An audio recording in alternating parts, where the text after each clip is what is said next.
Hello, welcome back. So today I wanted to share how our life started to change when we really start in this process of deconditioning, of this progressive awakening.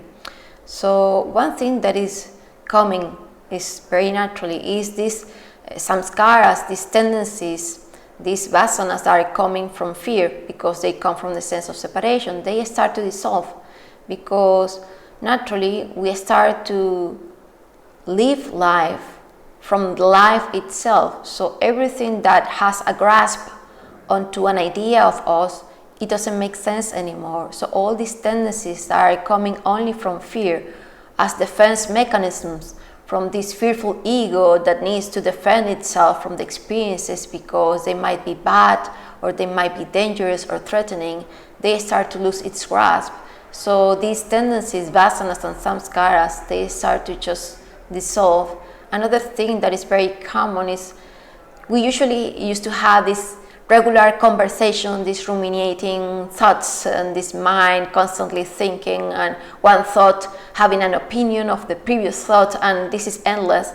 So there is a moment when we start to just have less thoughts, and just once that we don't appropriate from the thought, thinking that this is my thought, it loses its grasp also, because I'm not identifying with what the thought is saying with the content of the mind.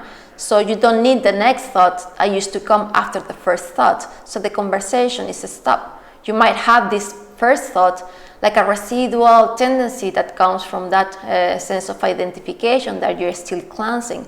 But there's no conversation that comes after. There's no these contradictory parts of the ego saying one thing and then another thing and having an opinion of the previous thought. Just it's thought by thought by thought by thought endlessly, just because we have this entanglement with them. But the moment that we lose that identification with that content of the mind is nonsense. There is just this clarity of there is something appearing. It's just a thought. It's not my thought. So there is no conversation after that. It's just you observe just the dissolution of the thought itself, and then naturally there is a natural space between thoughts that is bigger and bigger. But that doesn't mean that you don't think. I have some thoughts coming to share this subject today on this video. So when you need a functional mind, it will be there. And the mind is not the enemy. It never was. It's just the identification with it which was trouble, because it was illusory. So, but the mind is beautiful and thinking is beautiful, but only when it's coming from this transparency, from these inclinations, or with a sense of beauty in motion. That yes, through this body-mind, there is a manifestation that needs to just be channelized through me. Yeah. And another thing that is also common, progressive, is that we stop leveling or categorizing experiences like, okay, I'm watching this sunset, so I'm going to attach to it, so please stay, because after the sunset is gone, the next moment is not as beautiful as the sunset. So we lose this kind of leveling or comparing the experiences like this is good experience, I want it to last. All these attachments or this categorizing or leveling the experience as good or bad, better or worse, or beautiful or ugly, all this is duality again. So all this start to dissolve pretty much.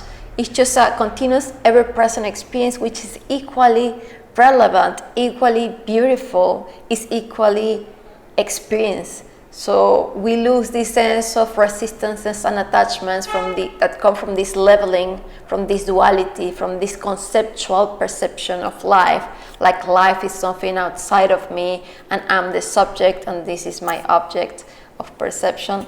Another thing that also is happening, and it's very common, I think, is the emotions. The emotional body needs to be cleansed from all these resistances that we have to feel the emotions. Remember that the emotions are just physical sensations, and ultimately they're energy. The energy cannot be destroyed, so it needs to be transmuted, and the only way to transmute it in our body-mind is through feeling it. So sometimes you will feel like suddenly you have this crying coming, or this laughing coming, or this sense of anger coming, and just you are like the channel for this feeling to trespass through you. It's so beautiful, but there is no mental stories about why I'm having this, or I should cry now or not. All this was coming from our previous conditioning. So there is just a feeling, there is just a physical sensation. I'm just the channel for it to trespass it, to finally be transmuted and come back to this peace. Because after you feel completely any emotion, so the aftermath of that is just always the same. It's just peace, bliss, ananda. So that's also something that happens very naturally. Another thing is just this sense of having these natural inclinations suddenly again. So I might have suddenly this calling of reading this book, or listening to this music, or dancing, or just laughing, or maybe even my physical body also changes its hunger cues and might be less hungry or sometimes more hungry, or my energy levels are more also sensitive. I feel them more, let's say like that, appreciate more my energy, my vibration, my quality. All this also starts to change, and pretty much the empathy towards everyone and everything is greater and greater, because there is nothing outside of you. So you feel this sense of unity and reuniting with everything that is yourself naturally. So all these things might start to happen. So let's welcome that this is part of the process, because it's more uncommon when the awakening happens out of the blue. For the regular human being, it's just a progressive cleansing of the lenses of perception, cleansing of the deconditioning. So this natural experience of ourselves with this clarity, with this transparency, bring us to really experiencing life as a verb. And that is pretty much what it will happen. So I hope this serves you, and this helps to also bring this natural expression of ourselves into life, and not thinking that the non-dual path is just, like I mentioned in another video, like this tamasic state of not doing anything, because that is not it.